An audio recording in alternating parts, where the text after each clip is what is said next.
There are many uncertainties in life, but what happens to your farm operation doesn't have to be one of them. It's inevitable that there will be change brought on by retirement, disability, or even death. And while you may not know which of these will be the trigger point for change, you can know and even determine what happens when that change occurs. Today, half of Iowa's farmland is held by those who are 65 years or older. That means we're going to see a lot of land ownership changes in coming years. If you want to be an active part in determining whether the farm continues to work as a business or is parceled out to several owners, you need to make decisions now. Finding the right professionals to work with is important, but so is communicating your goals to family members. In my work, I see sometimes families that kind of keep things hidden, and the family members don't seem to know what's going on until that time when there's a tragedy or a death, and then they have to make decisions, and they don't really even know information to make those decisions, and it really creates brokenness, oftentimes in relationships as well as in the economic wherewithal of the families. Many families face such a challenge. In 1982, the youngest child, Joe, returned home to begin farming. And while the farm operation was left to his mother, Joe was concerned about the opportunities to stay on the farm since he had 4 non-farm siblings. It was a huge concern because as we looked at it, that how could we with low assets at that time, because we had just gotten married, just starting into farming, and there was no way we could ever buy the farms out. So it was a huge concern that if one of the other siblings would ever want their money out of it or want to sell one of the farms, we wouldn't be able to buy it. It was really scary at first because you don't know what's going to happen, and you really do want to continue this life on the farm and continue the business here. And so it was really scary at first until we could get things ironed out and figure out what everybody wanted out of the farm. The Heinrichs relied on open communications with all family members as the succession plan began to take shape. We wanted to know how Mom wanted to do it. And because at the end of the day, it's their ground and their land and what they wanted to see happen. So we talked to her, and at that time, what we did was we took out a insurance policy on Mom that Shelley and I took out, and the other kids knew about it. It's good, you got to keep everything transparent, but it was in case something would happen to Mom so that there would be enough fluid money there that we could actually buy what we needed to continue until we got further on our feet. So that was actually the first step of the whole estate planning phase. And then every time we went through it, things got changed as the situations changed.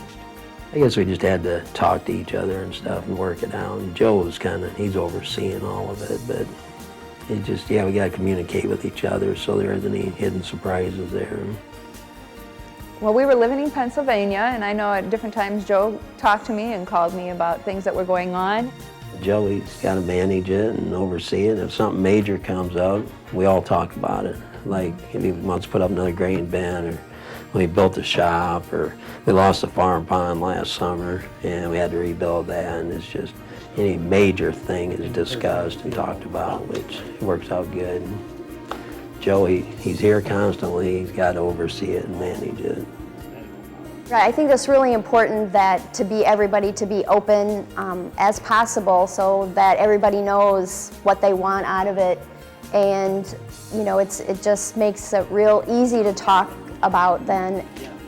But being open doesn't necessarily mean there's not going to be uncomfortable situations. And I think that's what every family that's trying to go through this has to realize, that there's times when you're talking about things that, it gets uncomfortable, you might get a little upset, and you work through it. And as long as everybody knows the goals are there, we're trying to work at everybody's goals, I think that really made the difference. So it's a process that you just have to keep working on. It is very important for the family to communicate, but when they must move to establish a plan, it's also important to seek professional advice. Yeah, I think our family, we're really fortunate. We get along really well. Seems like we can work through about anything, but it's just vital to have it written down, because the what ifs, what if something happens to multiple people? So I think it's just vital you have things written down we have a nephew who's come back into a partnership with us, and you have to be thinking, I think, from day one, as far as what would happen if something happened to one of us, especially in our case, if something happened to Shelley or I, because Troy's in that situation that we were 25 years ago, that the assets are not as high because you're just starting. You have a lot of labor you can offer, but not as much capital.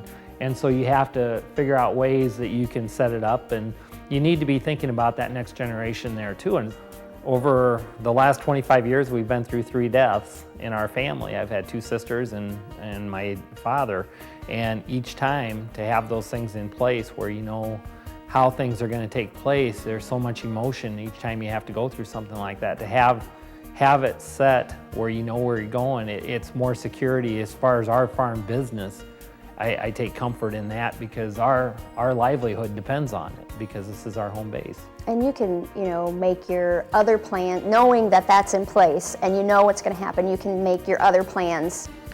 There are so many things to worry about. With the kids, with everything, that it's just nice. This is one of those things that you don't. It's already done. It's taken care of, and it's great. From my perspective, one of the best things is that sense that so many things have been worked out and everybody knows what's the plan, and it is a fair plan, and it is a good plan as far as I can see. And again, I have seen so many times where families truly experience an incredible sense of brokenness and in fact become disengaged with each other. They break those relationships over that time when they have to make these decisions because the decisions weren't made ahead of time, or even the conversation wasn't even started ahead of time. I would just hate if they got squabbling after I died. And then, like I say, any of them want their money, they can, like if Jerry or Judy, Joe could buy one share out. One goal I think we all agreed on is we want to see it continue as long as possible, and hopefully we have that in place and instill that in our kids, that's the goal. And to give the next generation the same chance we had.